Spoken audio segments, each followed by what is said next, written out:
बिस्मिल्लाहिर्रहमानिर्रहीम। अस्सलाम वालेकुम वरहमतुल्लाहि वबरकात। मैं हूँ आपका अपना मेज़बान सफ़ीना ख़ान और आप देख रहे हैं खुशबू से मोतर अपना पसंदीदा चैनल खुशबू पी के। सामीन मज़म, इस वक्त आप अपने पसंदीदा चैनल खुशबू पी के स्क्रीन पर एक मशहूर मरूफ शख्सियत के बचपन की फ़ोटो को देख रहे हैं। आपने इस फ़ोटो को, आपने इस पिक्चर को, आपने इस तस्वीर को बगौर देखना है।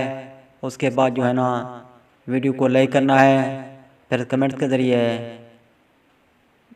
इस वीडियो में दिखाई गई फ़ोटो के बारे आगाही देनी है, तस्वीर के बारे, पिक्चर के बारे बतलाना है कमेंट्स के ज़रिए कि ये किस मशहूर मरूफ शख्सियत के बचपन की फ़ोटो है।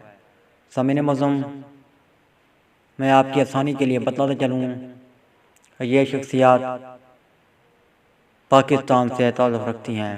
इनका ताल्लुक़ पाकिस्तान से है। मैं आपको ठीक 3 दिन बाद रिज़ल्ट से आगाही दूंगा कि ये किस मशहूर मरूफ शख्सियत के बचपन की फ़ोटो है। जो मुझे सही तौर पर बतला पाएगा कि ये किस मशहूर मरूफ शख्सियत के बचपन की फ़ोटो है, तो मैं उसको जो है ना उस पर इजी लोड कराऊंगा। सामीन मज़म, तो देखते हैं कि कौन आगाही दे पाता है और इजी लोड का हकदार बनता है। नई वीडियो तक, नई मालूमात तक, नए आइडियाज़ तक, नए तज्जियात तक मुझे इजाज़त। अल्लाह हाफ़िज़। पाकिस्तान जिंदाबाद।